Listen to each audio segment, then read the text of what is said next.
Without objection. The question presented is whether private citizen Jack Smith lacks authority to represent the United States.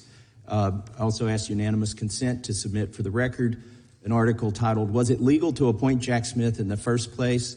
This is a Heritage publication. Without objection. I want to start by reading you the appointment clause of the Constitution. Article 2, Section 2, Clause 6 states, "The President shall nominate and by and with the advice and consent of the Senate shall appoint ambassadors, other public ministers and consuls, judges of the Supreme Court, and all other officers of the United States, whose appointments are not herein otherwise provided for, and which shall be established by law." Are U.S. attorneys nominated by the President and confirmed by the Senate according to this appointments clause? They are appointed by the President and confirmed by the Senate. Wouldn't you agree that U.S. attorneys are held to the appointments clause because they are delegated some part of the sovereign power of the United States, such as the ability to make indictments and charge individuals with crimes? I would say that those are not the reasons why, and a court has already ruled on the question of whether special counsels are subject to the appointments clause in the Mueller case, and ruled that they were not. Was Jack Smith nominated by President Biden or confirmed by the U.S. Senate? Look, you're asking me about a case, again, motions filed as you just This cited. is a simple question. No, I'm not. Was Jack Smith nominated by President Biden? No, he was not. Was he confirmed by the Senate? No, he was not. When was the special counsel statute passed? There is no special counsel statute. There was an independent counsel statute that was expired. So it expired. So what gives you the authority to appoint a special counsel?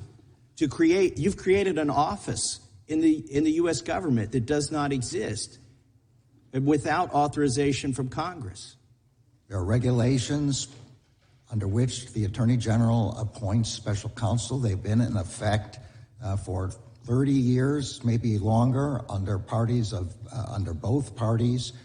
The matter that you're talking about whether somebody can have an employee of the Justice Department serve as special counsel, has been adjudicated. You appealed. Let me interrupt for a second, because you appealed to a regulation, a rule, whereas the Constitution says shall be established by law. Yeah, the statutes. Right, the statute. But you referred to a regulation, not to U.S. code.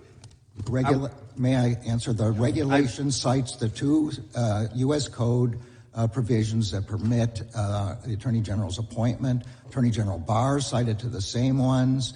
Are you familiar? Even Attorney General Meese did that. All right. Are you familiar with former Attorney General Meese's amicus brief?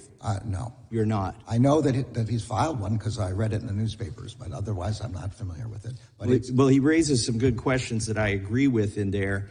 It seems like you've created an office that would require an act of Congress, yet there's not an act of Congress that authorizes that. And even if it didn't require an act of Congress, and you've already admitted it, there was no act of Congress that established this office, it would still require, according to the Constitution, a nomination by the President and confirmation by the Senate.